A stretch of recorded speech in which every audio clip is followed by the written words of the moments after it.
Please welcome an old religious scientist named Jim.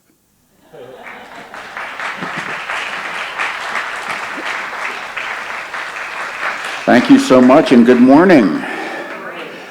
It's wonderful to be here. I've been honored to be asked to come in and work with the last couple of days with those that have been willing to take on the accountability of leadership within this community. And I get to speak to all of you today, and hopefully many of you in the workshop afterward that I'll talk about a little bit later. The idea of a beloved community is something that I certainly didn't invent, and it's most connected with Dr. Martin Luther King, although he didn't invent it either. And he got it from Dr. Howard Thurman, although he didn't invent it. But it's one of those timeless ideas, I think. And this is part of what we were talking about over the last couple days. Langston Hughes, the amazing poet, wrote this: "I am so tired of waiting, aren't you, for the world to become good and beautiful and kind." You know, and I think we in New Thought, in religious science, know that ours is not to wait for that. Ours is to create it. Ours is to support the co-creation of a world that works for everyone, which is the Center for Spiritual Living version of the beloved community. Let me see here. There we go. This is from the King Center, a statement about what the beloved community means. It said, "Dr. King's beloved community is a global vision in which all people can share in the wealth of the earth. In the beloved community, poverty, hunger, and homelessness will not be tolerated because international standards of human decency will not allow it. Racism and all forms of discrimination, bigotry, and prejudice will be replaced by an all-inclusive spirit of sisterhood and brotherhood." Now, I've never met anyone that disagreed with that statement as a goal, as an ideal, as the way we would like the world to be. And yet, despite this seemingly universal agreement, maybe I'm wrong, but the world hasn't achieved this yet. Has that been your experience? Yeah. But it is one of those overarching goals or visions that can draw us forward to something. So what I do in my latest book, Creating the Beloved Community, is really talk about spiritual leadership in the context of, is the local spiritual community aligned with an overarching goal like this? And if so, what tends to happen is the local community becomes passionate about having that be the world they live in, and the experience of that tends to mean the day-to-day concerns about organizational maintenance tend to go away. In other words, people are attracted to and excited by a powerful vision, and they show up and they support it. They support it with their presence. They support it with their financial giving. They support it in many, many ways, and the focus then becomes the energy of the vision. When I work a lot in coaching ministers. My background is I was a pulpit minister, as we say, for 20 years with Centers for originally Religious Science International and later Centers for Spiritual Living. And I was in Fort Lauderdale, then Baltimore, then Fort Lauderdale again, then Westlake Village, California, and then Simi Valley, California, so I couldn't hold a job. But I don't hold that against myself. But in that experience, and then I was on the board of directors of Religious Science International for 9 years. During the time we were doing what we call the integration of bringing two separate organizations together as Centers for Spiritual Living. And since my retirement in 2015, a lot of my work has been coaching ministers and other spiritual leaders. And what I find is that so many of our communities, our spiritual communities, are sort of mired in not enough. There's not enough money, there's not enough attendance, there's not enough parking, there's not enough space, there's not enough whatever. And when I have conversation about that, and I'll start asking them to describe what's going on, and I'll ask them a question. I say, "What's your overarching vision?" "Well, we have a vision. You know, what is it?" And they may remember it. You know, they went through a process, and it's on the wall somewhere.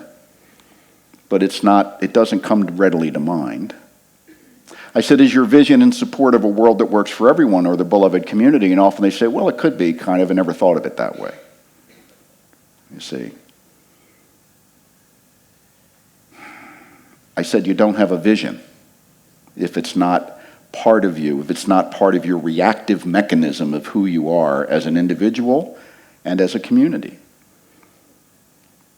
Otherwise, you're a club, basically, which is a group of people coming together to, in some way, feel good or have an experience of good, which is very valuable, but it doesn't help to create the beloved community, you see the difference?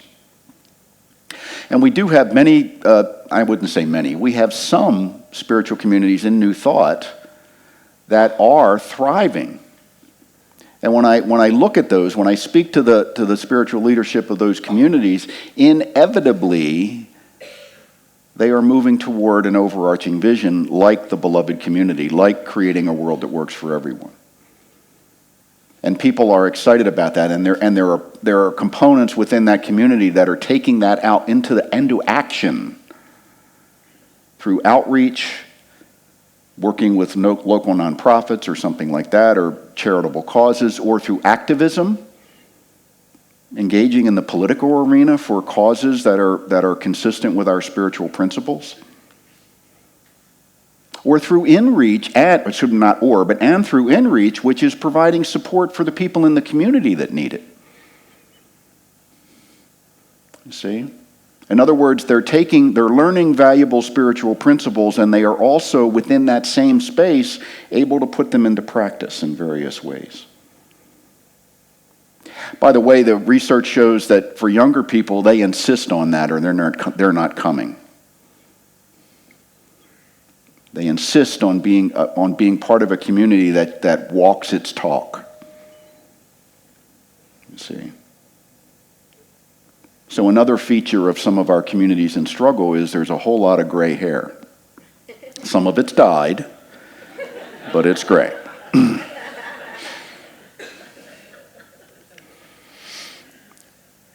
Now, I always put this slide in, or this quote in, because it's from my book, but I think it's something we have to remember. None of us is perfect. Now, I know we say in New Thought, you're perfect, whole, and complete, and you kind of are, except the physical part of you is imperfect, because out of perfection, nothing new can be made. See? So we're perfectly imperfect, you might say. None of us is perfect. There will always be times when we fail to live up to high standards in any walk of life. In fact, such failures can be more important steps on the pathway to fully realizing the spiritual teachings that we seek to learn more fully. So in other words, it's not about seeking perfection. It's not about not making mistakes or not failing. I'll stay back here. It's about supporting each other through that process. A spiritual community should be a place where you can come when you're doing well and where you can come when you're not doing well. You see? And be accepted and supported. So sometimes we'll start a project and it won't go so well. We'll start a new outreach program and it won't immediately take off. And we'll say, well, that must not be ours to do. But what is ours to do is what calls us from within. And even if it's difficult to do. My path into science of mind was not easy. Before, like many of you, I was in law enforcement for 25 years. Before I came into, during that time, I started attending a Science of Mind community in Fort Lauderdale where I lived, and I was recommended into it by police friends. And I went and I was immediately attracted by the ideas and the community, and I started taking classes, but the first month I was there, I applied for membership, because they would have new members come up on stage in those days and give them their membership cards and so forth. And the next month, my name wasn't called, and I went into the office, and they had lost my membership application. So I filled out another one. And then a month later, classes were getting ready to start, and I signed up for classes and paid, and I went the Sunday before classes started to pick up there were some materials I needed to pick up. They go, we don't have your information here. Now, I could have taken those as signs I'm in the wrong place, you see. But something inside me said I wasn't. And I stuck it through, and I started taking classes, and I went all the way through ministerial. You see. So sometimes the difficulty is not a sign to stop, it's a sign to persevere, but not always. So that's one of the interesting things of life. It's full of paradoxes like that. So the challenge that I'm presenting for you and for the leadership here that we've been working with is creating the beloved community right here, because we have to get ourselves whole before we can really be counted on to be a contributor to others. You know, it's the old thing on the airplane when the mask drops, they say if you're with a child, put your own mask on first. Get your own house in order before you start trying to help others. Because often people that get into the helping action are doing it to to distract themselves from their own problems. So my book is a lot about how to be effective in spiritual leadership, you need to be mentally healthy. You need to be psychologically sound. You need to have spiritual poise. Or you'll go in and you'll tend to do more harm than good. You know, that's where you get the attitude, I'm going to kill for peace. That's a sign of someone that needs to do some spiritual work. Right?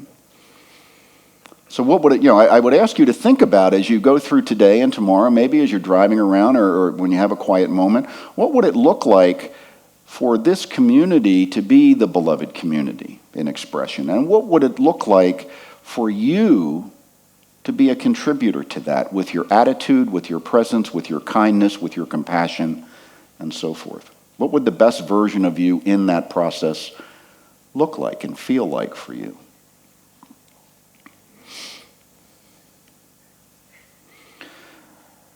I think we're here to thrive. I think we're here to thrive in every area of life. The gift of one of the many gifts of the Science of Mind to me was to learn how to thrive in my own life. I'm at a point in life where, I'm 68. I retired at 63, and my wife and I were able to just travel full-time for 3 years to decide where we wanted to live next. And we chose France.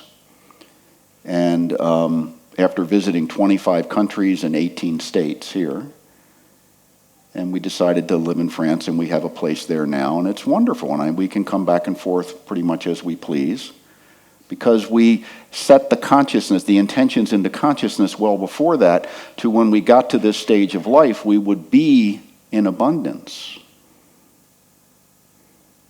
We would be, and abundance is not just money, abundance is health. Abundance is the ability to go and to do as you please. Abundance is being at choice, you see. And I'm not saying that's what you should do at all. I'm saying, you should do what you are called to do. So my point is, I think I have used the teaching in my own life to give myself a good life. But so that freedom is part of my overarching vision. The other part is contribution. I want to give back. I want to be a contributor to this idea of a beloved community. And I do that through counseling and consulting and writing, and I have a blog and things like that. And doing things like this. See? But this didn't just happen. It was part of an intention that was set, a series of intentions that were set and backed up by lots of spiritual practice. My wife's a violinist. She used to be professional. Now she's an amateur. And she plays in 2 orchestras and chamber music stuff and all that. She's, loves to play. And she's very accomplished. She's played Carnegie Hall and Billy Joel albums, so, done the whole thing. She plays her scales every morning. I don't know an accomplished musician who doesn't do the basics in their practice. So what are your basics in spiritual practice? Maybe meditating for a bit in the morning, maybe doing spiritual mind treatment prayer, which we have steps of prayer, and people say to me, can I just do the prayer without the steps? I say, I don't know. Can you manifest at the level of Jesus? Nobody said yes yet. And I said, if you can't, I do the steps. When you get to the point where you're manifest at the level of Jesus, you will still do the steps. You see? So I want to tell you a little story. There was a man who was shipwrecked, and he was on a desert island, and it was off the ship, out of the shipping channel. So he spent 25 years there alone. And one day, he sees a ship on the horizon, and he grabs some old palm fronds that he had saved for the occasion that were brown and brittle, and he sets a fire and on the beach, and the smoke rises up, and sure enough, the ship sees the signal fire and puts a boat down with a couple of sailors in, and they come in. And he says to them, "Oh, I'm so glad you're here. I've been here 25 years. I'm so happy you're here to rescue me." And you said, "Sure. Are you here alone?" And he said, "Yes, I'm here alone." And they said, "Well, there's 3 huts over there." And he says, "Yes." He said, "Well, what are they?" He said, "Well, one is my home. I live in the first hut." And they said, "Well, what's the second hut?" "Well, the second hut is the church I go to."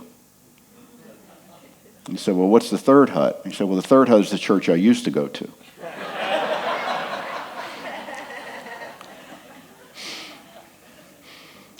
So there's nothing wrong with changing churches. That's not the point of the story. The point of the story is to bring up the question of how committed am I within my spiritual community, both in a two-way direction. Am I being fed and am I feeding in?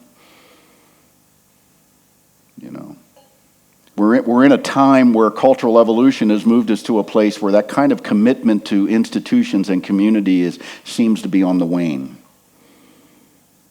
That people want to, what they call it in the research is people want to have cafeteria spirituality, where they go maybe here one week and somewhere else, and do other things, and they don't join anything. And that may be part of the emerging reality. It is part of it. It may be the reality, but what we understand is that you don't get out of a community unless you put into it. And it's finding that community. To me, I want to be in a community that lights me on fire in terms of interest and passion and so forth. So what does thriving look like in a spiritual community or in any community? It's a community which is engaged within and without. It's engaged with the world around it, and it's engaged within. In other words, you come in and you meet people and you have interesting conversations, and there is space to explore and deepen, and also space to console and provide safety. It's a place where people are passionate. Now, passion can't be invented. Passion comes from within. You see? I can pretend to be passionate, but it doesn't work very long. Fake enthusiasm is, it's unfortunate.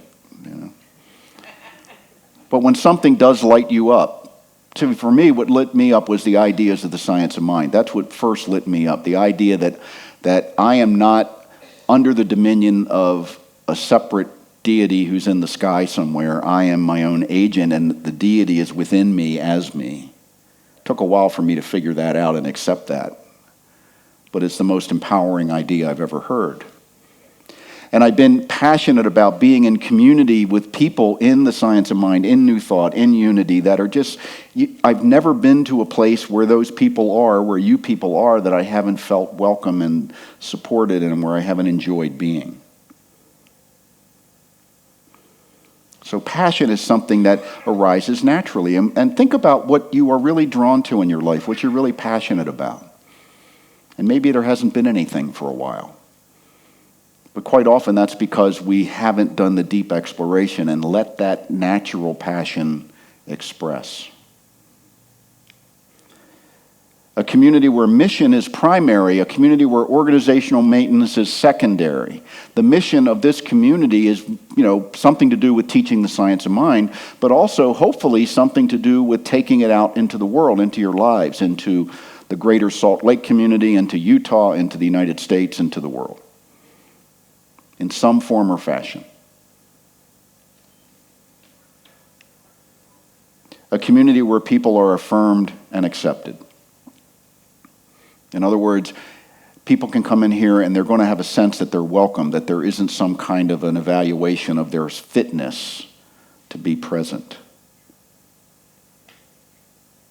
And that can be a challenge because a lot of that's unconscious bias and so forth.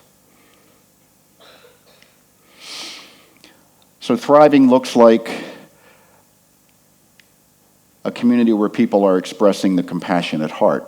And I want to talk about compassion just for a minute or two because it's often misunderstood, I think. It's often mistaken for sympathy, or sympathy is mistaken for compassion. Sympathy is, I'm sorry that's happening to you now. I feel bad that it's happening to you, but inside I'm kind of glad it's not happening to me.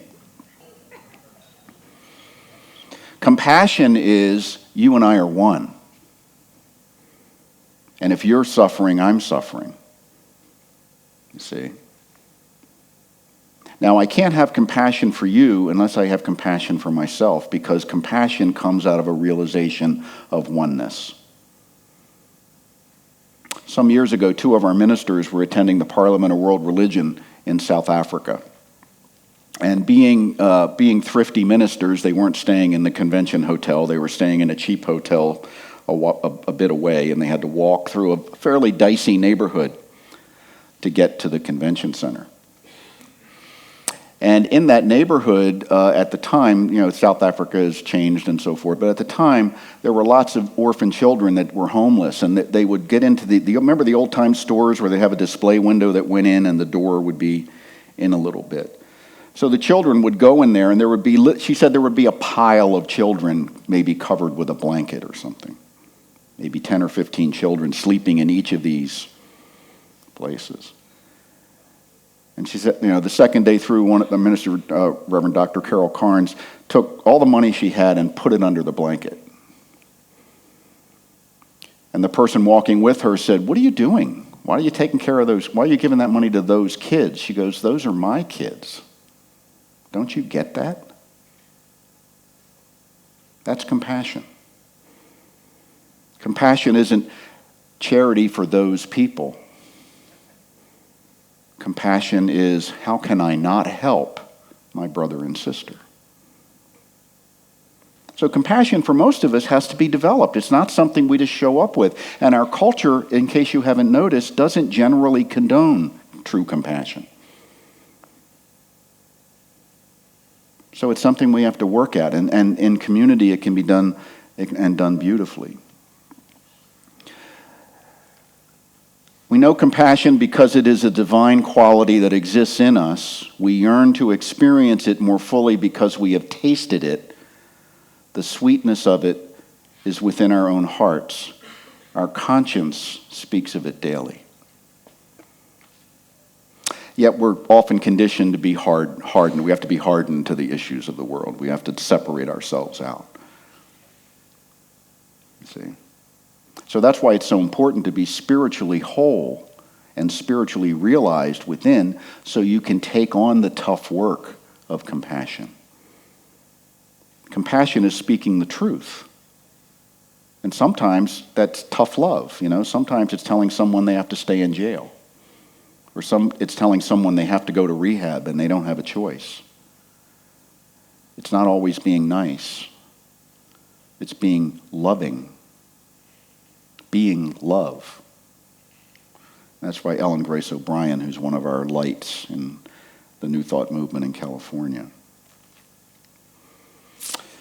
And this was the reading today. Our goal is to create a beloved community, and this will require a qualitative change in our souls as well as a quantitative change in our lives. Now, in the Science of Mind, we teach that the soul is the depth of our being. It is basically unchanging. It is the essence of who we are. So what Dr. King is referring to here is the idea of soul, is that inner depth of inner self, the part of us that decides who we are going to be, and often that differs from who we are. Does that make sense?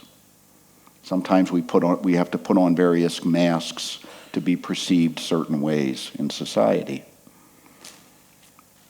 And a qualitative change in our lives. What would that look like? What would it take for us to create a sustainable planetary habitat for all of humanity? What would it take for us to create within the local community programs that could help any person who is without a home who would desire to have shelter? What would it take to create a community-based program that would help children who are leaving the foster care system at age 17 or 18 and basically in most places are just dumped out into the street and end up in prison? How much dysfunction can we stand before we act? You see? I know this isn't a feel-good talk, because we can all feel good without looking at the depth, but that our conscious, our inner compassion will continually tap us on the shoulder and remind us of what we could be.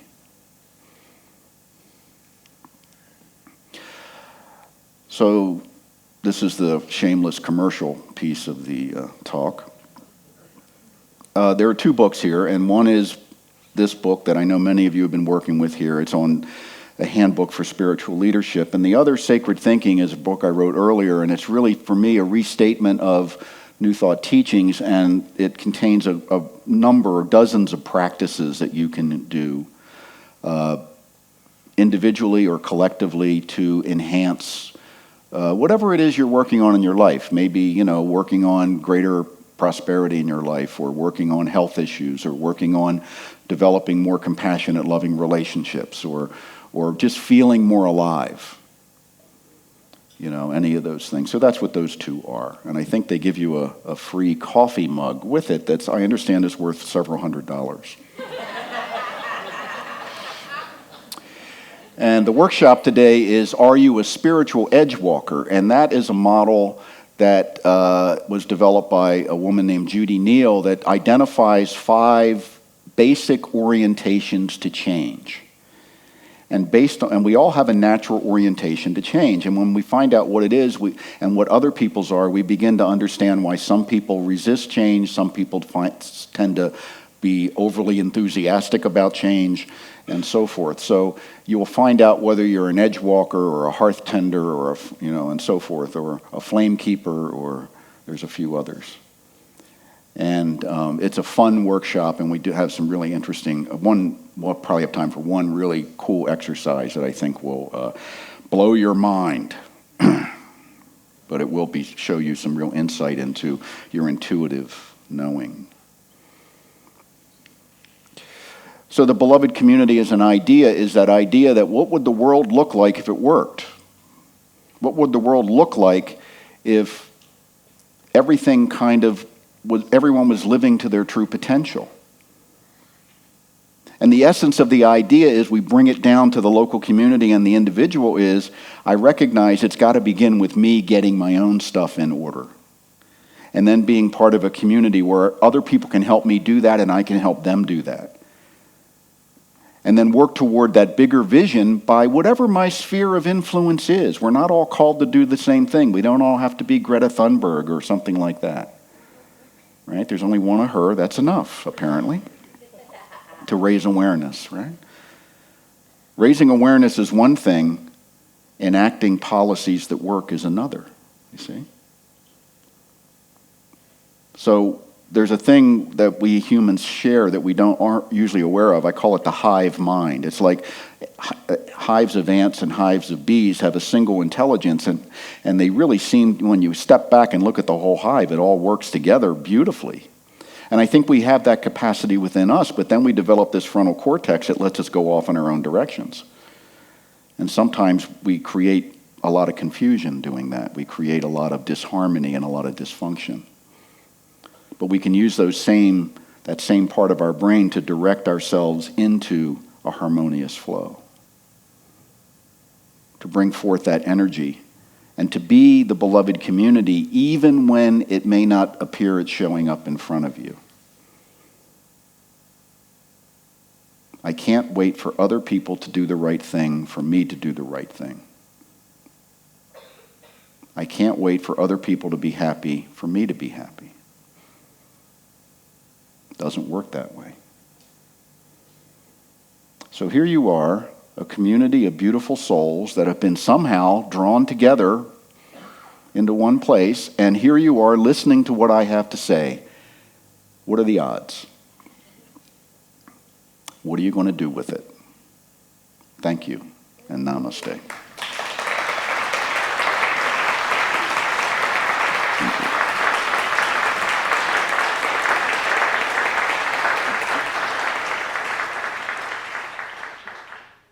I'm on overtime now. So I just pray, is that what happens? Yeah. And then you guys... Yeah, tell that to God. Okay, let's know the truth together. I invite you to join me in consciousness. I know that God is all there is, that everything that is happening is spirit expressing, unfolding, evolving, and being its creation. I know that I am one with that creation. I am one as that creation.